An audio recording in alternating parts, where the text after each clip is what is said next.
Assalamualaikum warahmatullahi wabarakatuh. Hari ini kita akan mempelajari tentang pengujian hipotesis deskriptif. Nah, pengujian hipotesis deskriptif pada dasarnya merupakan proses pengujian generalisasi hasil penelitian yang didasarkan pada satu sampel. Kesimpulan yang dihasilkan nanti adalah apakah hipotesis yang diuji itu dapat digeneralisasikan atau tidak. Dalam pengujian ini, variabel penelitiannya bersifat mandiri. Oleh karena itu, hipotesis penelitian tidak berbentuk perbandingan atau hubungan antar dua variabel atau lebih. Jadi maksudnya gini.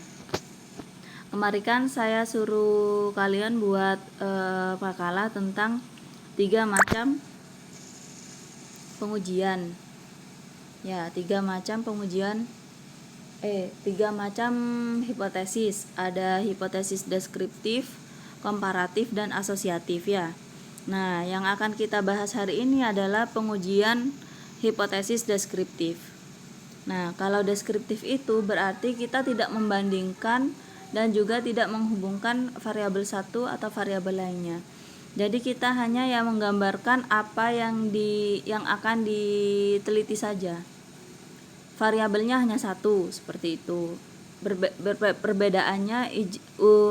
Perbedaannya hipotesis deskriptif dengan yang lain itu, kalau deskriptif itu variabelnya hanya satu. Kalau asosiatif itu kan hubungan, itu ada 2 variabelnya, 2 atau lebih. Nah, kalau komparatif itu perbandingan. Jadi membandingkan apa yang akan diteliti. Nah, sekarang kita akan membahas tentang deskriptif dulu. Nah, maksud dari kata kesimpulan yang dihasilkan nanti adalah apakah hipotesis yang diuji itu dapat digeneralisasikan atau tidak. Jadi yang akan kita uji nanti itu merupakan sampelnya. Nah, kalau misalkan sampelnya itu sudah terbukti, sudah diketahui hasilnya, maka baru kita bisa generalisasikan atau kita bisa simpulkan itu untuk populasi yang kita ambil. Misalkan kita akan ingin mengetahui daya tahan berdiri pelayan toko di suatu kota A, misalkan di kota Jember. Nah, kan nggak mungkin kita meneliti semuanya, itu hanya populasinya. Nah, kita harus mengambil sampelnya gitu. Jadi yang akan diuji nanti itu sampelnya. Nah, sampelnya nanti ketemunya hasilnya apa, nah baru itu yang akan digeneralisasikan ke populasi. Misalkan di suatu kota, misalkan di Jember, pelayan tokonya ada 70 orang. Nah, kita ambil sampelnya 20 orang misalkan. Nah, 20 orang itu nanti yang akan kita uji. Hasilnya apa? Nanti akan hasilnya misalkan begini. Nah, hasil itu nanti yang akan kita tarik kesimpulan untuk semua pelayan toko di kota Jember, seperti itu. Jadi yang akan diuji yaitu sampelnya ya. Nah, pengujian hipotesis deskriptif ini ada dibagi menjadi 2, yaitu statistik parametris dan non parametris. Nah, hari ini kita akan mempelajari yang statistik parametris. Statistik parametris itu digunakan bila datanya berupa interval dan rasio, yaitu menggunakan teknik t-test atau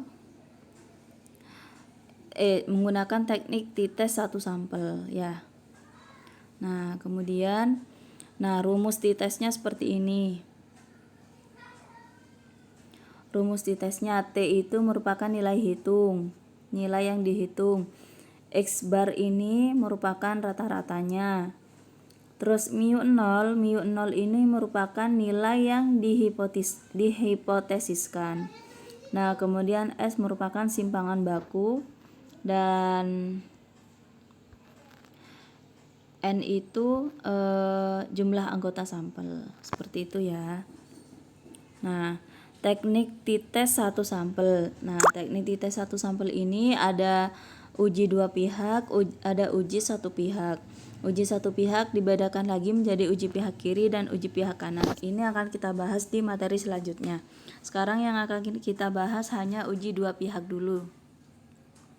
Nah, uji dua pihak digunakan bila hipotesis nolnya berbunyi sama dengan dan hipotesis alternatifnya berbunyi tidak sama dengan. Bila harga T hitungnya lebih kecil atau sama dengan T tabel, maka H0 diterima dan HA ditolak. Nah, kalau T hitungnya lebih kecil atau sama dengan T tabel, maka H0 diterima. Dan sebaliknya, maka HA ditolak. Kalau T hitungnya lebih besar dari T tabel, maka H0 ditolak dan HA diterima. Kebalikannya ya. Pokoknya hipotesisnya harus berbunyi sama dengan yang H0. HA-nya berbunyi tidak sama dengan. Nah, contoh. Misalkan ada hipotesis kita ingin mengetahui daya tahan karyawan bekerja di depan komputer secara terus-menerus adalah 4 jam sehari. Nah, ini hipotesisnya. Jadi, ada yang memberi dugaan atau hipotesis bahwa daya tahan karyawan bekerja di depan komputer secara terus-menerus itu 4 jam sehari. Nah, kemudian kita ambil sampel 31 orang secara random dari total populasi. Jadi sampelnya 31 orang ya. Nah, ternyata data yang dikumpulkan adalah sekian. Ada yang 3 jam, daya tahannya ada yang 6 jam, ada yang 5 jam, ada yang kuat 8 jam, seperti itu. Ini sebanyak 31 orang ya datanya dari ini. Ini 31 orang. Nah, kemudian kita jumlahkan di total, maka jumlahnya ini sebanyak 144 jam. Nah, kemudian diketahui N-nya sama dengan 31 kan ada 31 orang, maka N-nya sama dengan 31, banyak sampelnya. Terus mu0 ini kan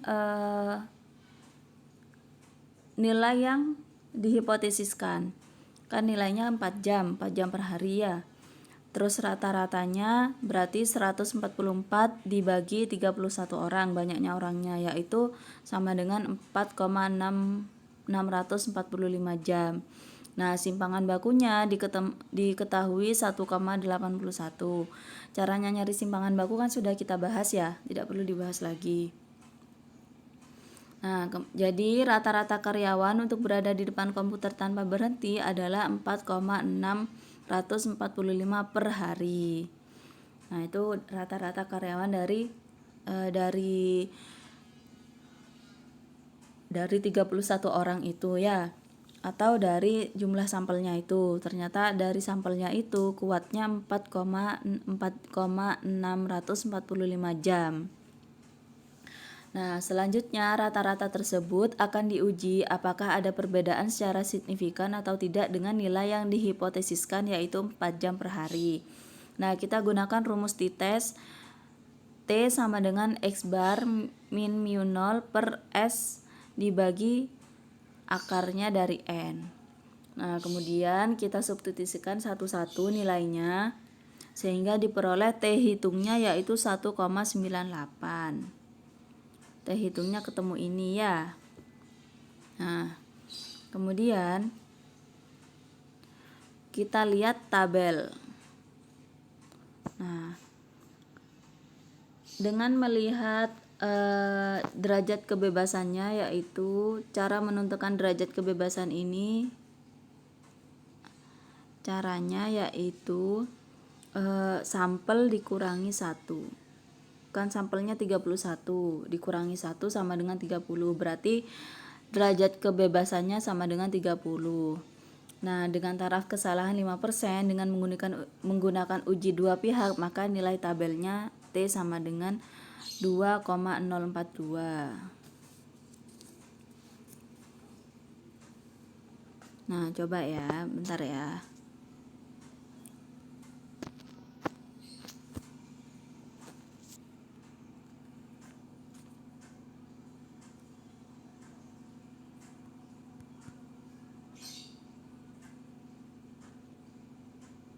Nah, ini ya. Ini DK-nya kita cari yang 30 tadi kan. 30, terus taraf kesalahannya yang 5%. 5% itu berarti 0,05.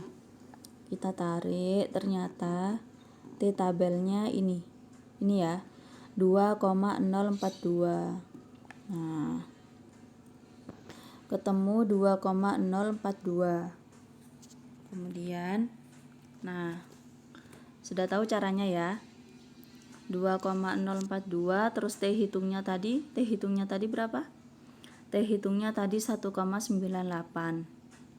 Nah, jadi kan T hitungnya lebih kecil.